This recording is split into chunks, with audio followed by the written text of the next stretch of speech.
Ladies and gentlemen, boys and girls, and all my baggage droppers around the world, welcome to another episode of the Drop Your Baggage podcast with me, your host, Charles Woolfork, the self-talk engineer. And on this podcast, we talk to people that are dope, that give you hope, and teach you a technique that can help you cope. And this episode of the Drop Your Baggage podcast is brought to you by Brienne and Company. Now, Brienne and Company is a jewelry boutique that makes durable, minimalist jewelry with genuine pearls, local shells and sea glass, natural gemstones, precious metals, and quality handcrafted designs. With Brienne and Company, you can go ahead and get in touch with her at brienneandco.com or check out her Instagram that is always popping at Brienne and Company. Now, my guest today is an outstanding goddess. Ladies and gentlemen, I bring to you Marianna Blyumin. Now, Marianna is from Estonia, which is the former Soviet Union.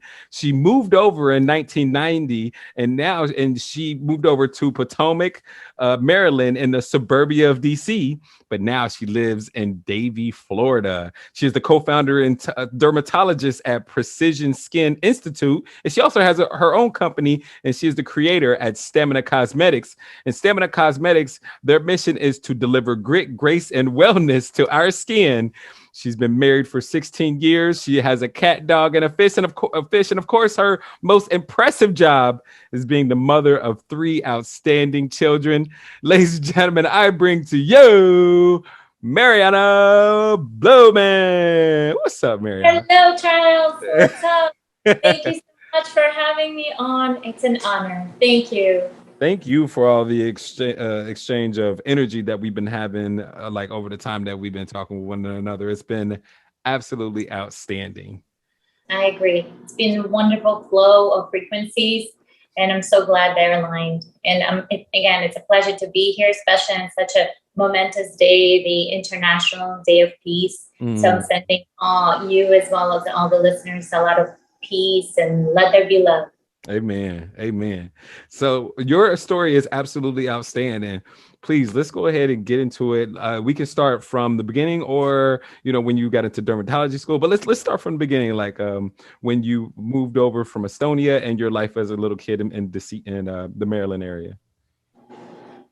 Thank you for letting me share my story. I think that the interlacing theme of the story is stamina, and I think that's kind of the reason why I call my skincare line as Stamina Cosmetics, because there have been quite a few challenges throughout my life. But as I faced those challenges and overcame them, I was able to determine that I'm growing and I'm expanding. And the self-awareness has been incredible and throughout this journey. So it's really, truly a privilege to be here and share this story. But yeah, the story starts as humble beginnings. I was an immigrant in former Soviet Union. And so my original language is Russian. So if you hear a little bit of accent, that's where it's from. And in my early teens, we moved with my family to the United States. We were religious as well as political refugees. And so we had to have the journey through several countries, Austria and Italy. So a lot of our belongings and everything kind of what we felt safe and secure in our life, we kind of had to set aside and leave behind in order to make this transition. And I think, it was very hard to watch the fear and worries that my parents went through. As a child, you don't really recognize it until you're much older and appreciate it a lot more, all the sacrifices that your parents made in order to give you opportunities in life. But I'm really grateful that they have made that choice because, growing up, I felt very sheltered. So there were a lot of happy moments in Estonia and summers in Ukraine with my grandparents. But, in a communist society in Russia, there are a lot of limitations on your freedoms, on your values, on your religious choices. Anti-Semitism was very strong in the former Soviet Union. So my dad is Jewish, and coming back from that background, and having the weight of that growing up. And it's very difficult, and the scares and the fears and abuses that you kind of overhear is little talks in the background from your parents. It's very scary to you as a child, but you learn to kind of set that aside, and you kind of follow the direction of your parents as a way to guide you out of that fear.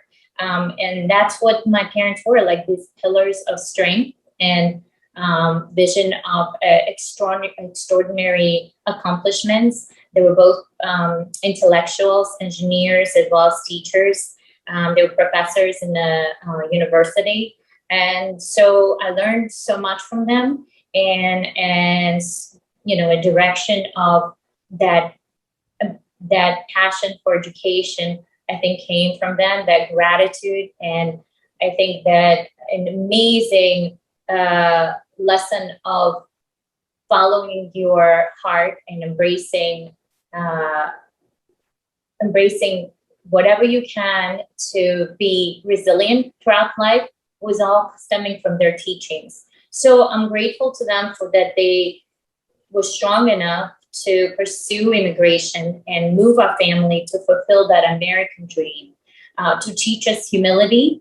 Me and my brother, humility is something that I don't see often now in human beings. And I'm glad that I was able to learn that early on in growing up in in the limited world of communist Russia, as well as immigrant. The little things you see now in America, that you value every one of them. The resources and the opportunities for education, anything that's your mind can imagine, you can almost create. That wasn't really possible in where I grew up. So there were a lot of limitations, like I said. So I'm glad that we were able to follow my parents' dream, come to America, and settle and assimilate and truly treasure being here and become Americans. So yeah, it's a kind of a it's a tough journey, and I think that the lessons of humility and gratitude is something that will stay with me forever. And I'm so happy that I'm here today and I can call myself an American. I could only imagine how cool of a atmosphere it was like, especially after you moved here, with parents that had such values as following your heart and humility and gratitude, but also that grit that you needed, that adaptability that you needed, and how they must have I imagine that they supported you with pretty much I'm imagining like most of the decisions that you made in your life.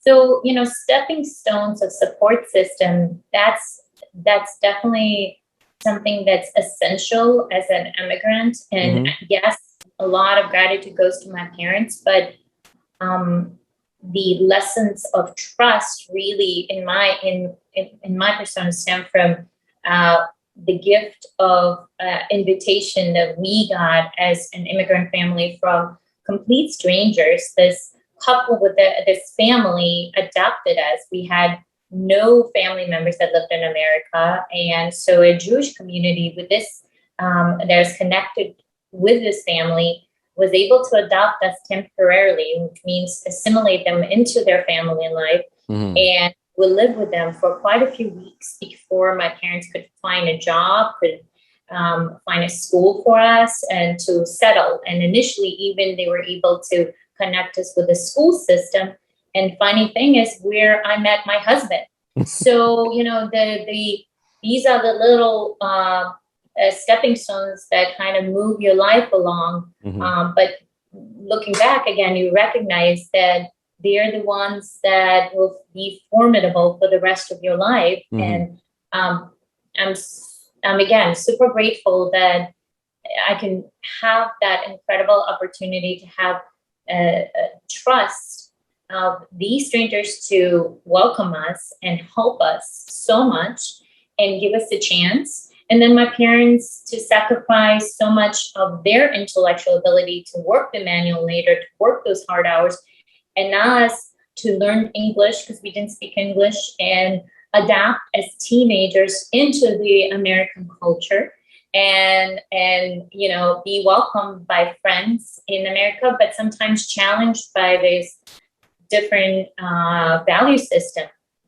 For instance, I'll tell you what I struggled with as a teenager. I had a hard time understanding this concept of popularity. It still haunts me. When I entered high school, the society where I grew up, the communist society, really placed the highest value in individuals in high school have the most significant intellectual capacity. Yeah. So individuals who have great, fantastic grades, you achieve all this elite awards and various athletics, as well as extracurricular activities. And they usually are the ones that get into more professional type of schools like med school and law school, as well as engineering.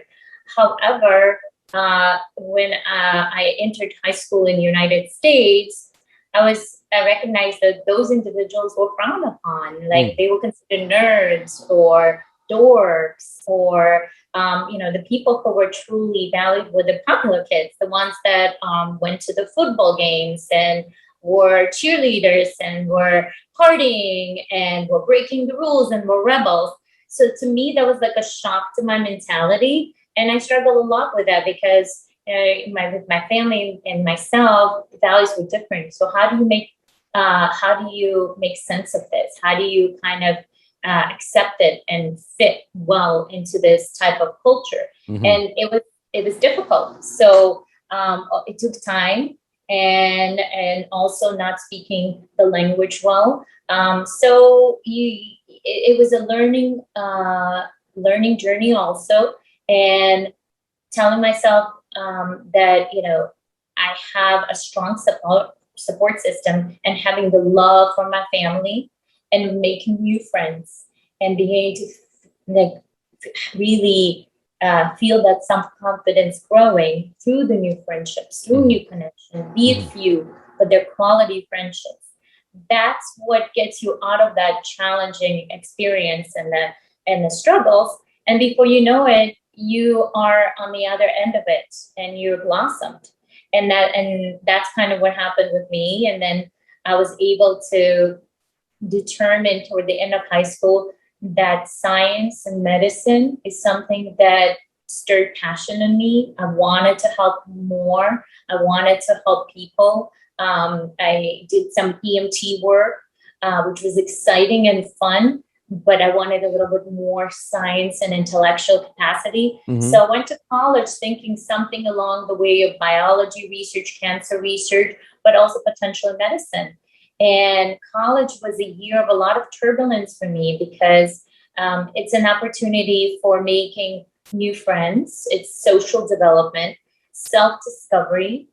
But as you're trying to navigate that, as well as your career choice in the future, which is very demanding for medicine, it's a lot of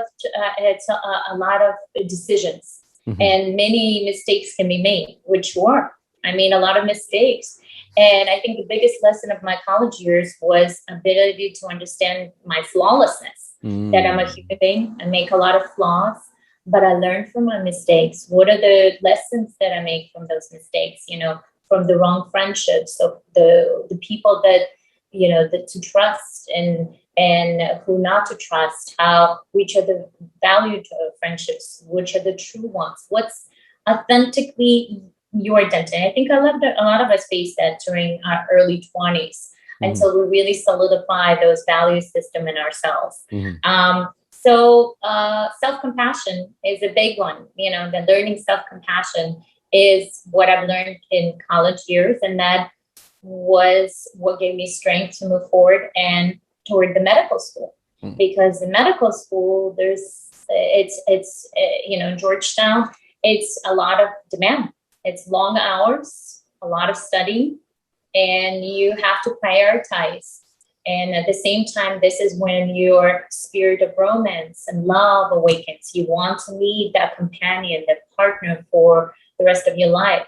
So how do you do that? You have to be open to opportunities. You have to meet people. You have to go out, but you have limited time.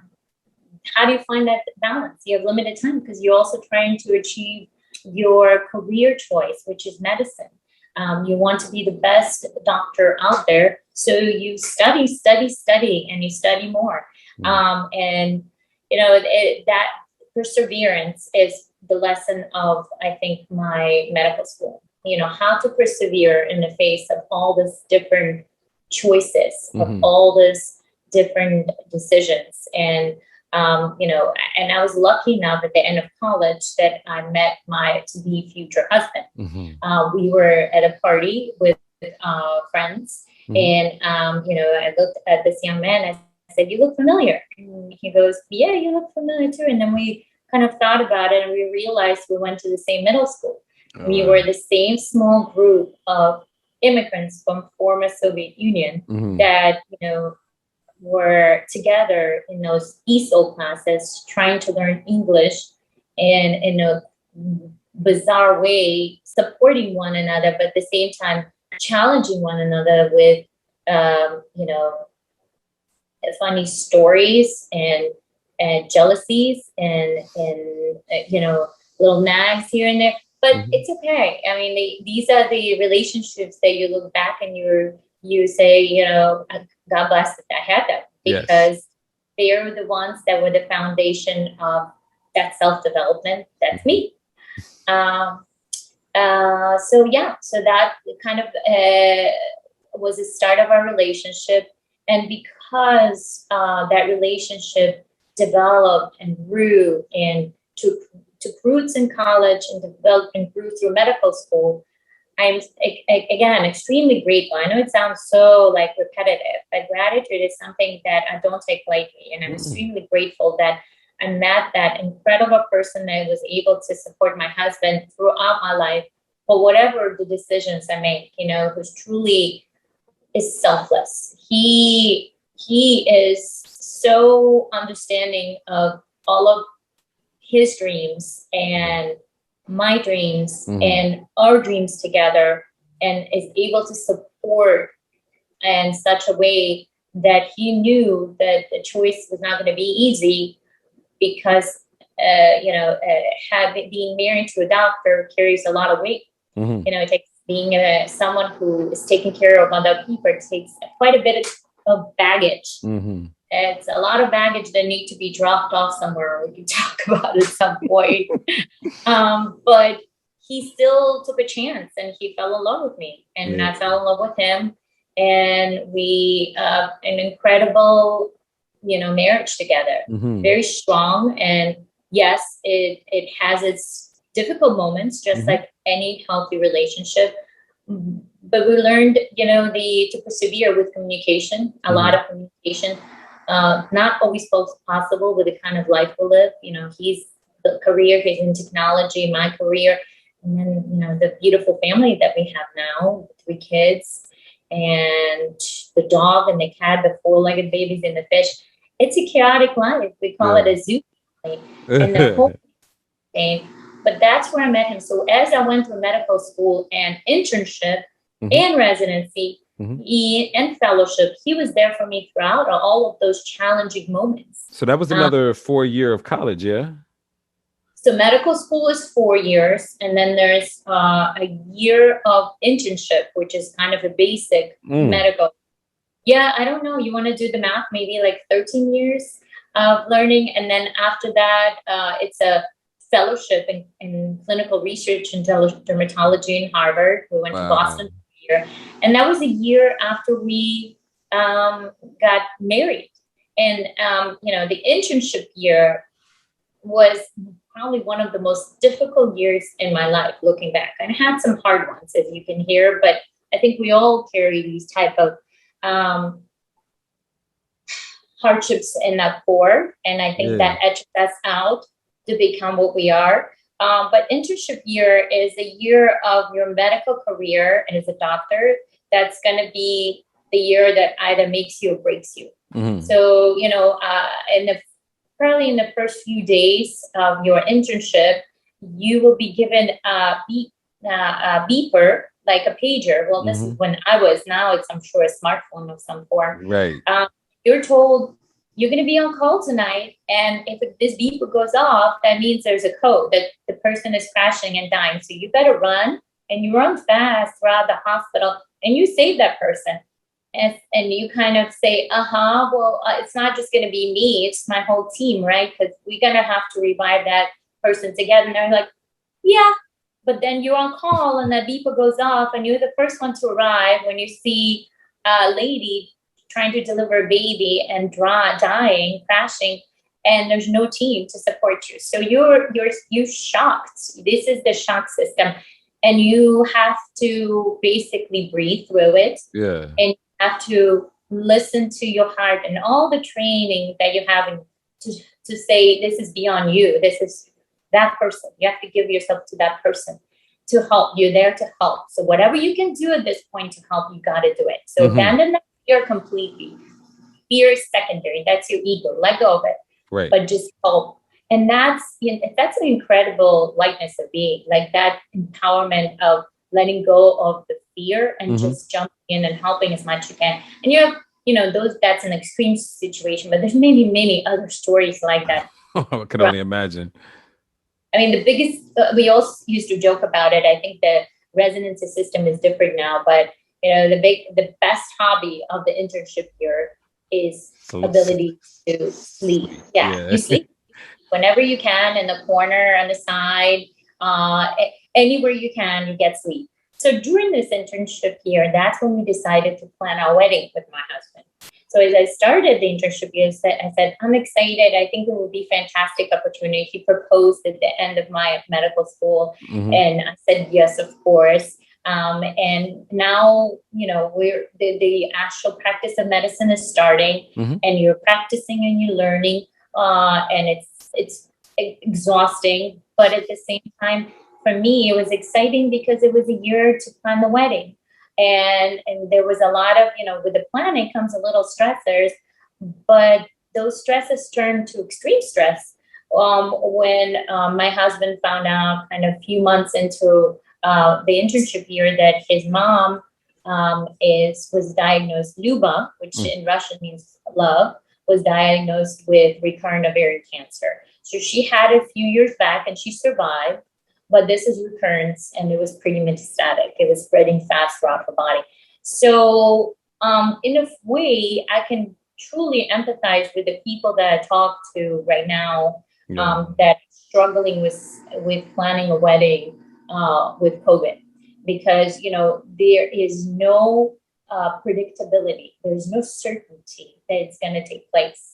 Because you plan all this incredible feats of imagination for your wedding, the guests, the beautiful dress, the venue, all of that. But you have this big question mark: will it ever take place? Right. That huge cloud over the whole situation. And the reason why is because we wanted his mom to be there. We wanted her to be there, and if she wasn't, it wasn't going to be the same. So having that fight against all odds for her to survive with her cancer during the wedding planning was very hard for all of us. Yeah. Most challenging for her. She suffered the most because she just had to make it. So many surgeries, many chemos, but that was her goal. She has to get through whatever it takes to get to the wedding. And so in June, our wedding took place, and she was there, and she looked lovely. And it was just we were floating in the air, and we couldn't believe it was a surreal feeling that the wedding actually happened. And, it had its little setbacks, but you don't focus on that because you're so grateful. I was so grateful that it actually happened. It happened. Like a huge weight was lifted, but also a huge transformation of feeling yourself, okay, this is your next step in your life. Yeah. And if you can finish your internship and have this wedding with all its setbacks and challenges and delays and worries and stuff. I think you can do anything in life. Amen. That's what I kind of told myself. And then more challenges come because that's what life is all about. It's all about feelings. It's all about ebbs and flows. It's those waves. They're smooth and then they're crashing and they're coming and going. And then I think at some point you begin to realize that's norm. This is not abnormal. Everyone lives like this. Yes. And the more you fight against the turbulence, the more you hate that change and constant struggle, the more you feel like you're in conflict with yourself. Mm-hmm. So you got to almost embrace and integrate and understand that the best way to live your life is accept the change for what it is and the challenges that come, and have the passion and perseverance to face the challenges and overcome them in a graceful way. Yeah. Amen. So then I think I think the next challenge that I faced was family making. Family making was very difficult for us. I finished residency in University of Miami, and that's how we came to Florida. It was a fantastic place to learn medicine, dermatology, especially in Jackson, such a wealth of different skin problems and such humble people, incredible mentors and educators. And I've learned so much, and I think that has made me a superb clinician, which I'm, again, very grateful for. Residency was tough, but I don't think it was the most challenging part of my life. So I think it was a more smooth and happy moments, a lot of, celebrating of our marriage together, traveling, learning, his career, moving forward, my career. And then we said, it's time to have a family. It's time. We're settled. We have our ways. We're happy here in Florida. Nice climate, great set of friends. We have great support system. But it was tough. We tried and we failed. And then we tried again. And thank God that through the ability of current science, IVF medicine, as well as a lot of faith on our end, a lot of prayers and prayers of our loved ones and family members, we were able to succeed. So we had our Lily in 2011. And so she's almost 11 now, so 10 and a half. She is such a spark of joy. She's very fun and beautiful and smart and caring individual. So our firstborn, and her name starts with letter L after her amazing grandma, both, which means love. So she kind of passed on. And another incredible grandma, that's my mom, Larissa, who is kind of my role model for stamina or grit, if you want to put it. So the combination of both is in her. And she taught quite a lot of lessons of strength and, how to be a parent for me, because that's something that was completely new. And unlike schooling and books, I think parenting has its own category of how to learn. I think that art form that, never stops. I think I'm constantly learning. And I think I was just somebody who always loved books to learn how to, how to diagnose something, how to prevent, how to heal a disease, or learn books, how to understand the mechanism behind something scientific. Parenting, there's no set books.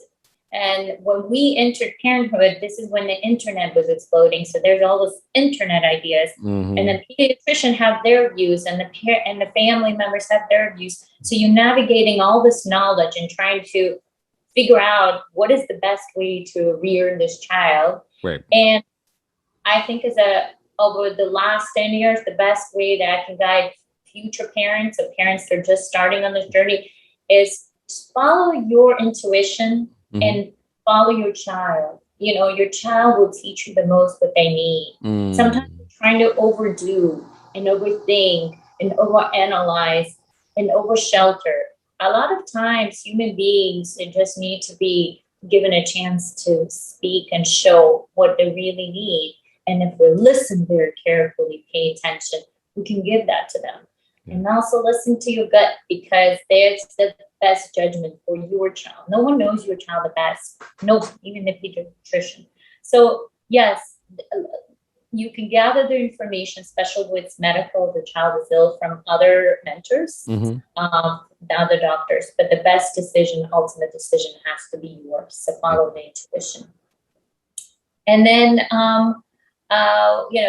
with Lily, it was such a wonderful period of happiness in our life with our husband. Discovering how to be parents, figure out the balance of family and family life and work. Mm-hmm. And sometime around the time she was about 4, that was a time where another dark period arrived in my life. And that's when I learned suddenly that my brother died. Mm. So that was very shocking to me, because one day he was there and another he wasn't. My parents called crying and said, he died from brain aneurysm, and they were there to say goodbye in the hospital. I wasn't even there to say goodbye.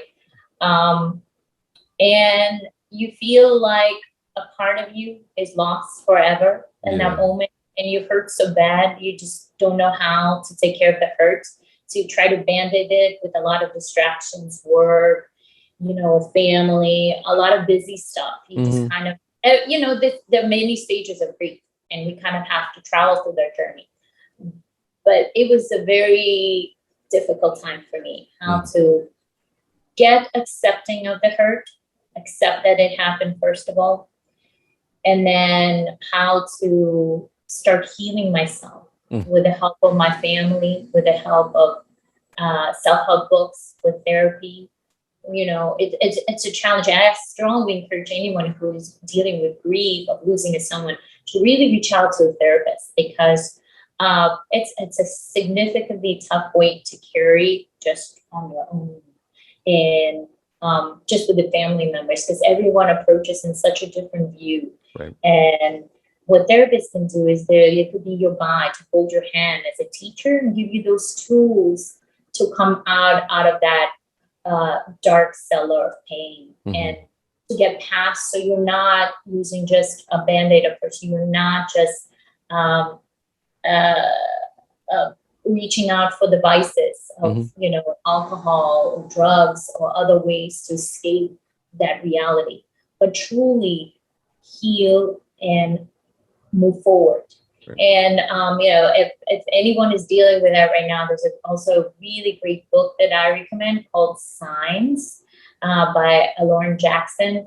It's a little bit on the more fantastic and spiritual wavelength, but she's a phenomenal clairvoyant that kind of guides people to open up their mind and be understanding to other energies around us, and how in reality we don't know what happens to us when we pass, and what if there is a possibility that those people that we love so much that pass are still around us in the form, maybe not in that physical body, but in the form. So listening to those signs and being open to that possibility is incredible. And that helped me a lot this past year when the time came in July when I think it was 7-year anniversary when my brother passed.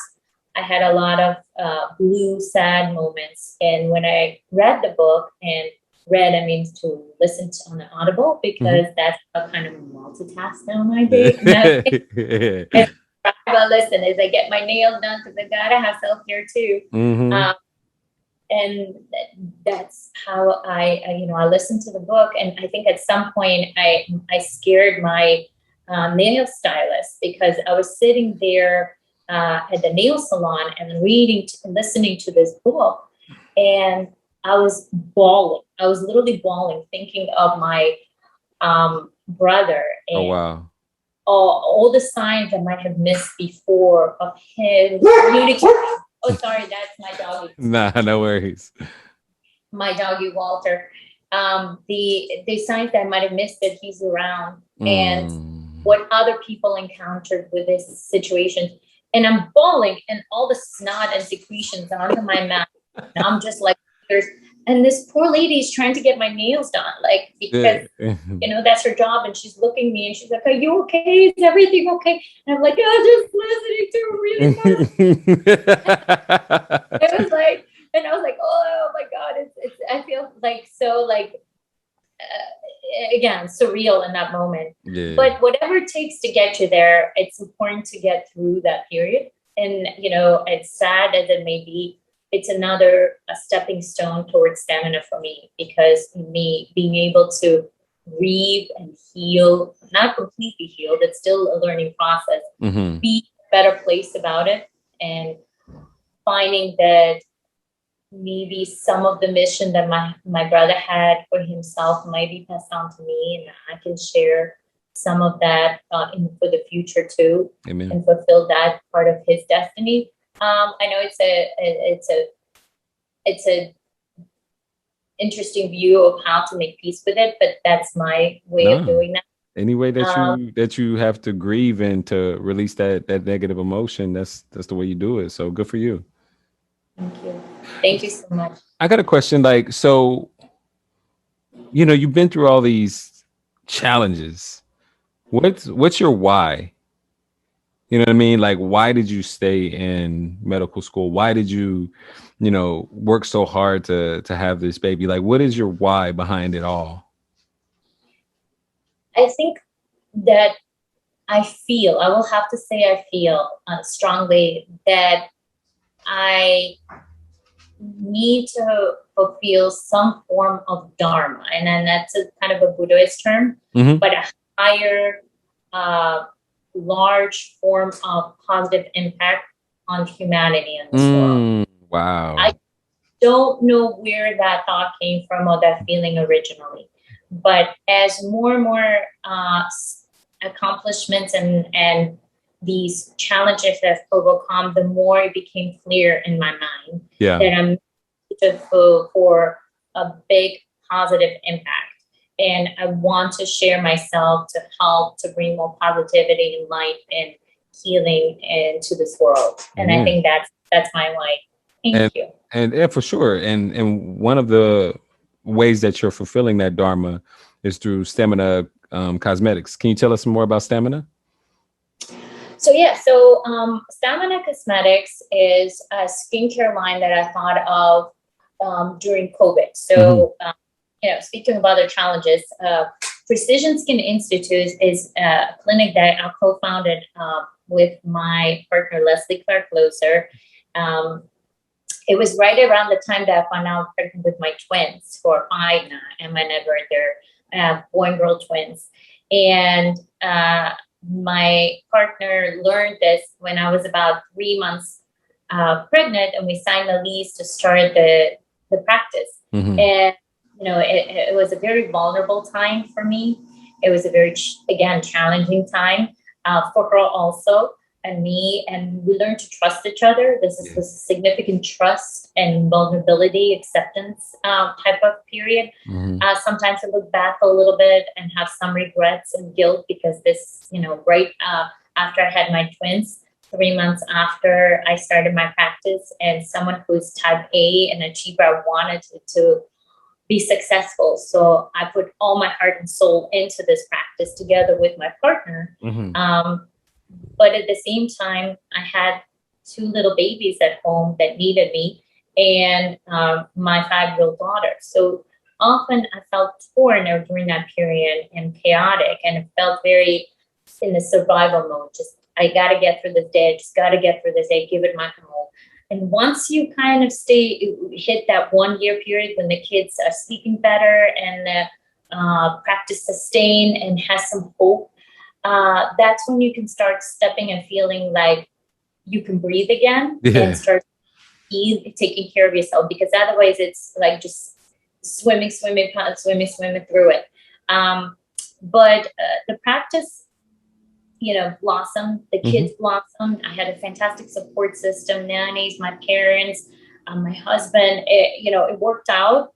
But again, it was a very chaotic time in my life, back at the beginning of the practice, as well as the beginning of the twins' birth and their toddler years. But 4 years into that, the practice is doing well. We have fantastic family staff. I'm grateful. But then COVID hits. And that's a huge setback for any medical practices. A lot of them shut down. We had a lot of, challenges to keep our staff family members. Do we continue on working? Are we potentially, as we're working, bringing this incredibly scary germ into our households that could kill our families? There's a lot of fears that go on when COVID hit. And a lot of us were facing those fears. How are we going to stay afloat as a business? So many other businesses can relate. Like, are we going to survive this? We get a loan? Should we not get a loan? I mean, there's just so much that goes on. But also, as you kind of put a pause button on all that noise around and all that fear and anxiety, there's a space opens up where your creativity almost expands. And that's what happened, I think, with me. I started listening to various signs all around of potential other possibilities, or people were, how they were reinventing and pivoting and various other things. And then the biggest sign came when I started noticing this challenging condition in my clinic, and a lot of my patients called maskne, where a lot of patients would wear a mask in order to protect themselves against a transmission of COVID. Right. And, these were frontliners initially, and then we all picked up the mask to protect ourselves, and then was everybody around. And we're breaking out with these rashes and pimples on our faces from the mask. Yeah. And for me, it was such a common diagnosis over and over again. And I just didn't know what would be the best treatment for it. And when I started doing research on maskne and the different treatments that are possible for it, that's when I came upon an ingredient called hypochlorous acid, which is innovative, unique, that could be helpful to treat the inflammation, the irritation of the skin, as well as the microbes and the pimples that are appearing on the skin due to the change of environment of skin from the mask. So I thought, this is it. This is the ingredient that could deliver resilience to the skin. This is what needs to adapt in order to help it deal with all the consequences of the mask. And people need this right now. I can only help so much as a practitioner in the office. Not a lot of people want to come in the office during COVID. Not a lot of people have insurance. They don't have the accessibility to me always. I want to help more. So that's when I started Stamina Cosmetics. I called it Stamina because it can deliver grit, grace, and overall wellness. So actually, I'll show you one of the products. I have it here. This is the Stamina Calming Mist with hypochlorous acid. And besides the aspect that it can help the skin health and beauty, but it also has these affirmations on it.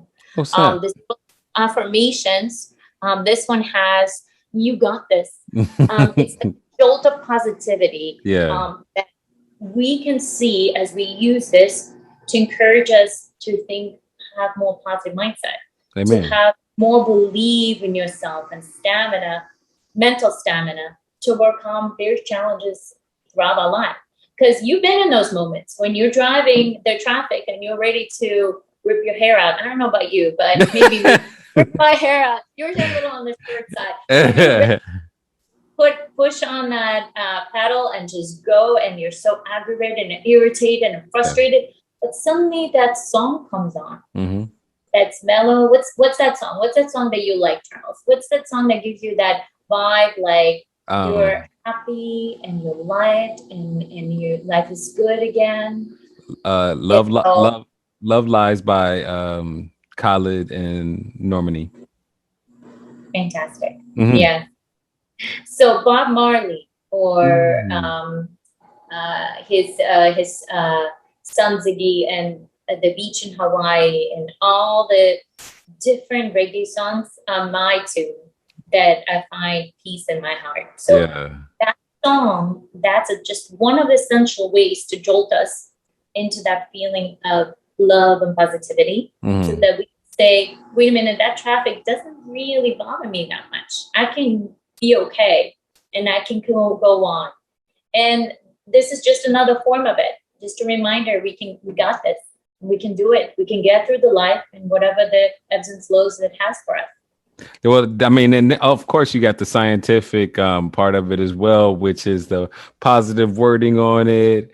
Uh, like if you have, remember the study with the droplets of water, and people like put like positive thoughts into one droplet and then negative thoughts into the other, and then I how? don't.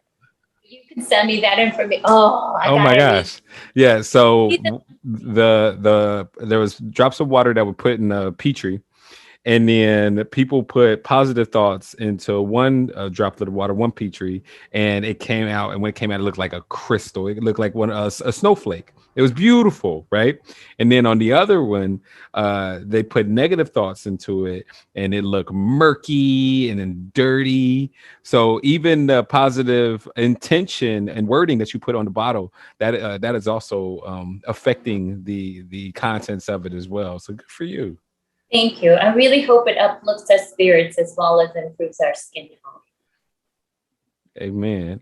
And on the Drop Your Baggage podcast, that's what I try to do, is to uplift spirits as well, Thank because we talk to people that are dope, that can help you cope, or that can give you hope and teach you a technique that can help you cope.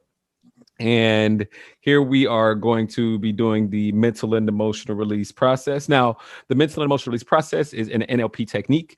All you guys out there who are listening, please go to a practitioner of NLP in order to do this technique properly. And if you want to learn more about this technique, go to eliminatinginsecuritiesnow.com. Once again, that's eliminatinginsecuritiesnow.com, or you can reach me at charleswoolfork.com, and I'm always available for you. Well, not always, but yeah, I'm here for you though. you. Ooh, I'm here for you too. Yeah. The internet wavered, but I felt you. Hey, man.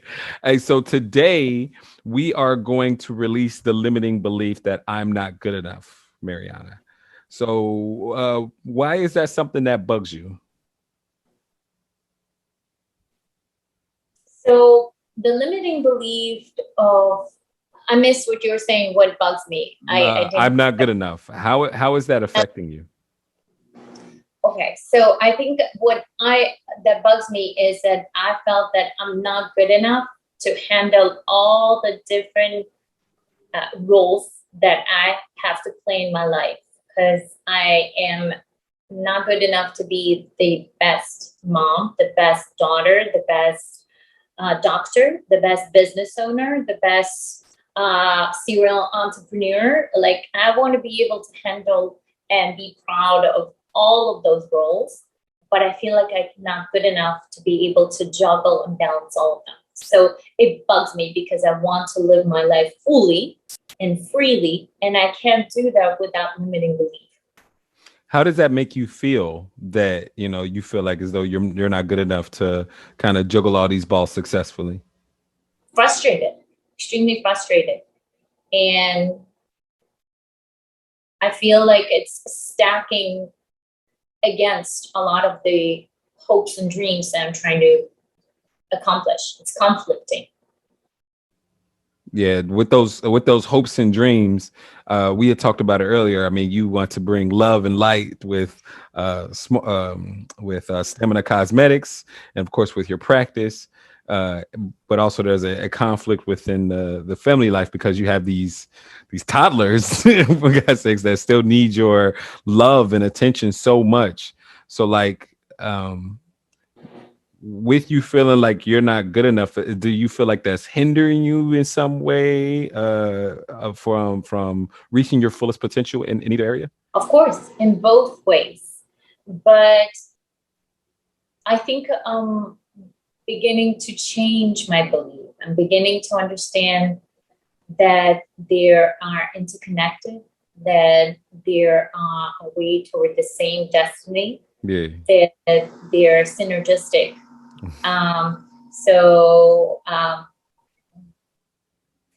But at the same time, if I don't let go of the fear of I'm not good enough, I will not be able to break free to be able to fully embrace that belief. Understood. Yeah, like um before we actually got on the podcast, we had talked about a week ago, and then we were like, okay, well, she told me about this feeling of her feeling like she's not good enough. So I was like, well, first and foremost, there's these two parts. There's the family part and the career part. We need to do an NLP technique called parts integration. Now, you take the two parts and you find how both parts are actually two parts of the same whole, and therefore they're intertwined with one another, and they become integrated within one another. So we did that before the podcast just now, like about almost an hour ago. Oh, you're so welcome. You're so welcome. And now that's where that feeling of, okay, that feeling that the two parts are part of the same like whole, as I said before, is starting to come in. But now with you getting rid of that feeling of I'm not good enough, how will that help free you? I think I will accept completely that I have enough of um, the power in me to be best version of for all the roles that I play.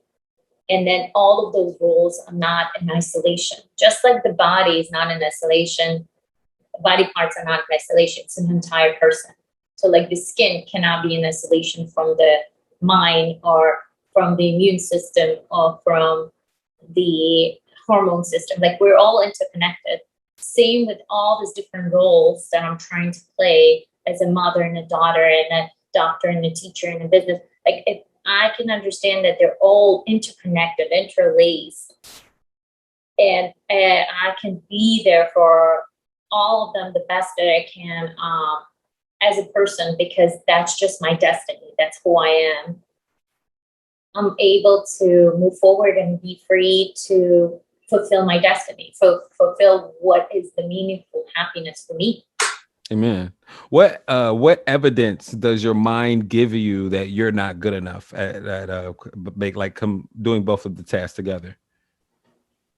I feel like I don't have enough time to and resources, which resources is something we touched up on before, to look into the right resources, to delegate, to uh, help to lighten the load of a businesswoman. That's on one end. Then also to the delegate with their kids is perfectly fine, but dropping the ball with the kids, the family, not being there for them enough. But majority of the time, those little missed opportunities are minor. They're not significant. Yeah, like when it comes to important, um, recitals or important events that are crucial for the bonding and the memories we make as a family, I'm there for them and I understand they're significant. But the tedium of like, oh, I forgot to order groceries now, like we don't have groceries.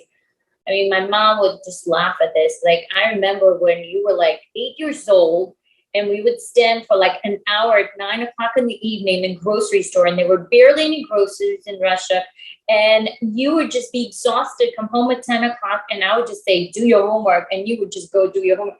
Now you're complaining that you have no resources or ways to get it. Just get Instacart, order from Uber Eats, like figure it out, lady. But little balls of that drop that I keep can be there from a family for other things like that, like as a parent, is no knows at me, like, and annoys me. And I want to let go of that. I want to let go that that's not significant. Like that's not as important for the ultimate happiness. And they will happen and it's still okay. Amen. Amen. I love it. I love it. Let's go ahead and get rid of it. So, Yay. is it all right with your unconscious mind for you to release this limiting belief that I'm not good enough today, and for you to be aware of it consciously? Yes. Awesome. Now, what is the root cause of this problem? The first event, which when disconnected, that will cause this problem to disappear. If you were to know, when was the first time that you had this fear of not being good enough? I think it happened when Precision Skin Institute opens. and my 3-month-old babies were home. Time out. Like I'm talking about elementary school. I'm talking about Uh, really little bitty baby. Not little bitty baby, but like really small kid. When Not was it? good enough. Yeah, not good enough. When was that first time that you felt like I'm not good enough?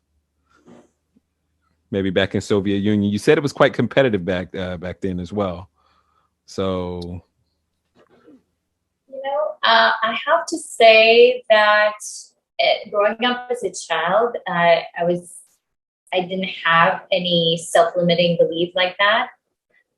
In Soviet Union, I think I tried to be such a people pleaser so much that I worked really hard to achieve what I needed to for people to be proud of myself, to be proud of myself. Maybe it has to do more in middle school and, trying to fit into US culture and good enough, or, trying to apply for college. And let's stay around middle school. Yeah. middle school. Okay. What grade did you? How old were you when you moved over? I was 11. 11. Perfect. So when you were 11, is that when you start to feel like I'm not good enough as far as being in a different culture? And Yeah. yeah. Do you have a specific event in mind? I feel like I was torn. I was torn between two worlds, a world that felt safe and familiar, but yet in a way scary. And then in a completely new, different world that was like everything is unknown, and including language. 100%. Alien. Do you have any specific events in which you felt as though you're not good enough?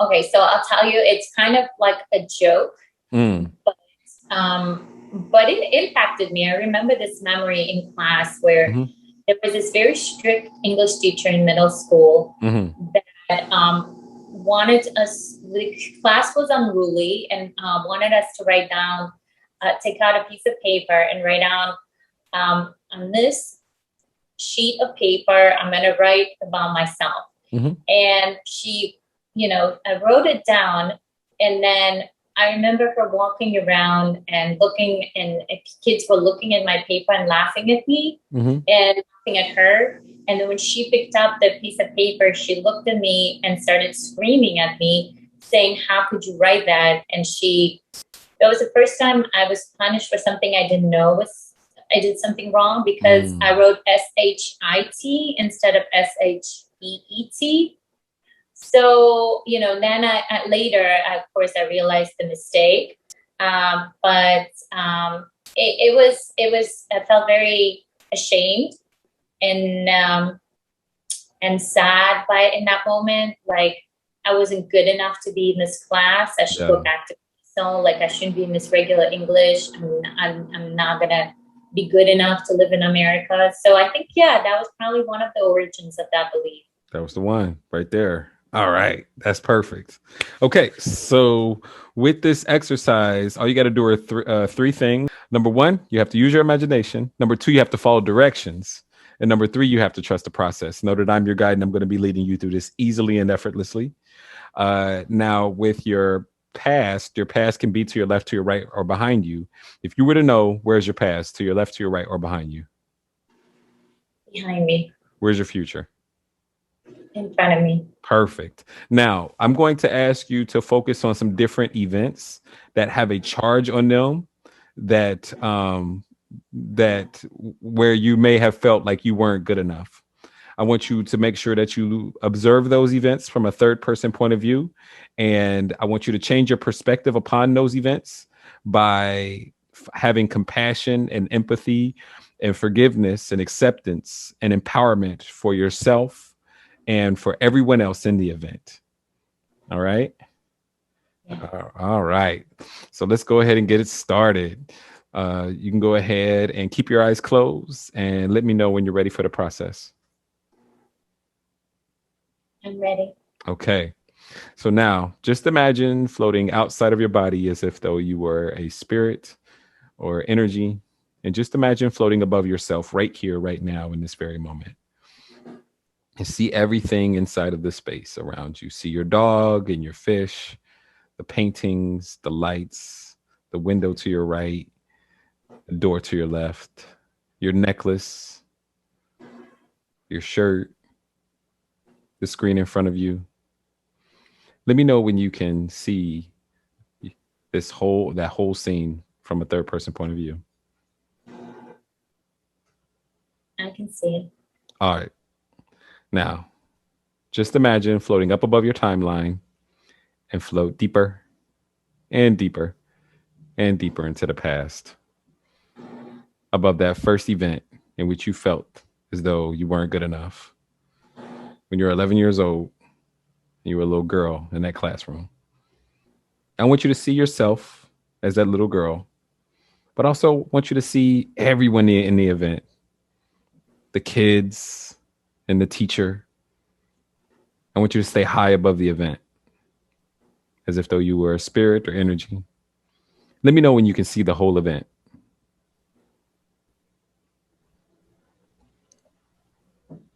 I see it. Awesome. Now just stay right there and ask your unconscious mind what it needs to learn from the event. The learning of which will allow you to let go of the emotions easily and effortlessly. Your unconscious mind can preserve the learnings so that if you need them in the future, they'll be there. Just tell your unconscious mind to preserve the learnings. This is an exercise of forgiveness and acceptance. Forgiveness for yourself and others, and acceptance of yourself and others. Who do you have to forgive? What do you have to accept? Who do you have to accept? As you look at everyone in the event, focus your attention upon how hurt people hurt people. We're all doing the best that we can with the resources and consciousness that we have. We can't control anyone else's actions, but we can control our response. We can grow stronger and wiser and learn from people's actions and mistakes. Other people's actions have nothing to do with you. It's only a reflection of their baggage or whatever else they're going through at the time. And we're better people than we were when those events occurred. You're a better person than you were when that event occurred. Are you still above the event? Awesome. Now, what is something positive and empowering that you can tell that little girl and everyone else involved in the event, whether it be the teacher or the students, with the consciousness that you have today that will allow the emotions to evaporate like water on the concrete on a hot summer day? And as you preserve these learnings, the emotions are starting to dissipate more and more until they're all gone. Just let me know when they're all gone. Awesome. Now, what is something that you can take from that event and carry on with you into the future that will help you grow and empower yourself? Believe in myself. That's right. Awesome. Now, just imagine floating up above your timeline and float deeper and deeper and deeper into the past, above the dinosaurs during the prehistoric age. Let me know when you're there. Yeah. Awesome. And as you float above the dinosaurs, now float deeper and deeper and deeper into space, to where space and the atmosphere connects. And imagine your timeline is the size of a fingernail. Let me know when you're there.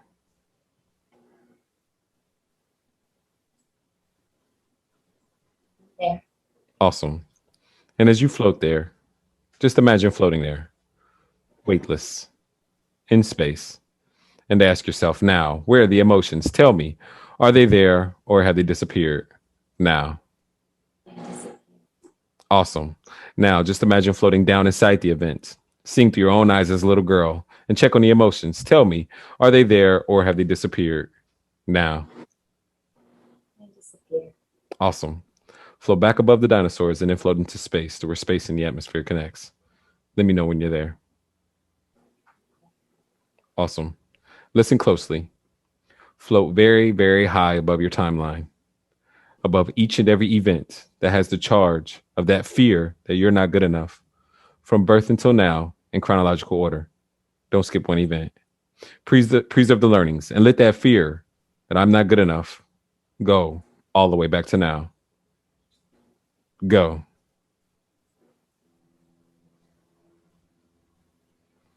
That's right. Let it all go. Awesome. Float down into your body and open your eyes when you're ready. Welcome back. Thank you. You're very welcome. How do you feel? Powerful and free. Awesome. All right. Very, very nice feeling. Good job. You're so welcome. All right. Do you smell bacon? No. Do you? No. That's an NLP. That's an NLP technique. That helps you. It helps you get your mind off of the meditation. So, can you remember a time in the past in which you used to feel that old emotion? And go back and notice if you can feel it, or you may find that you cannot.